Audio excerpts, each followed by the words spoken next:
I'm Dr. Jay Lorton with Eastern Oklahoma Orthopedic Center. Pain in the hip region has become a common complaint. In the past, the diagnosis has been less specific, often categorized as a muscle strain or arthritis. But in the last several years, the diagnostic capability have improved to allow for a more detailed and specific diagnosis.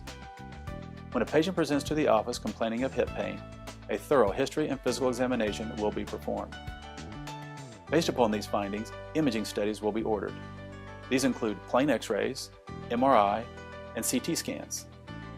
It is also important to know what prior treatments patients have received, as their response to these treatments will help guide the diagnosis.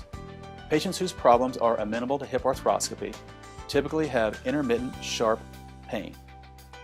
This can be reproduced by prolonged sitting or getting out of a car.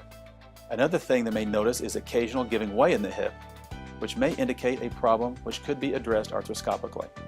Hip problems that are commonly treated with hip arthroscopy include labral tears, cartilage injuries, loose bodies, a snapping hip, and femoral acetabular impingement.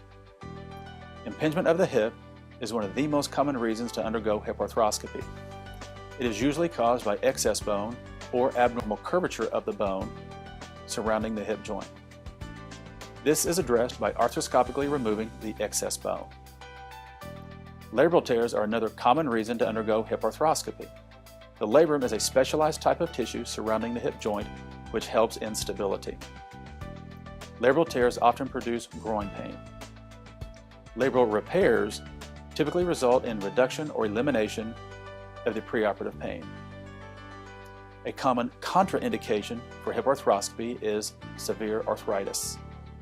These patients typically complain of constant aching pain at rest or even at night.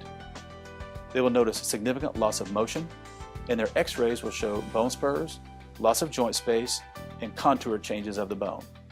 These patients may do better with a hip replacement. Hip arthroscopy has evolved significantly over the last 10 years. It is usually performed under general anesthesia as an outpatient. It is a minimally invasive procedure, placing a small camera inside the joint. This is accomplished by using 2 to 3 incisions placed along the front or side of the hip. Patients are discharged the same day and use crutches for 2 to 4 weeks.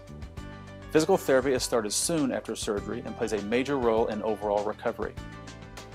Depending on the specifics of the surgery, jogging can begin at 3 months and contact sports at 4 to 5 months.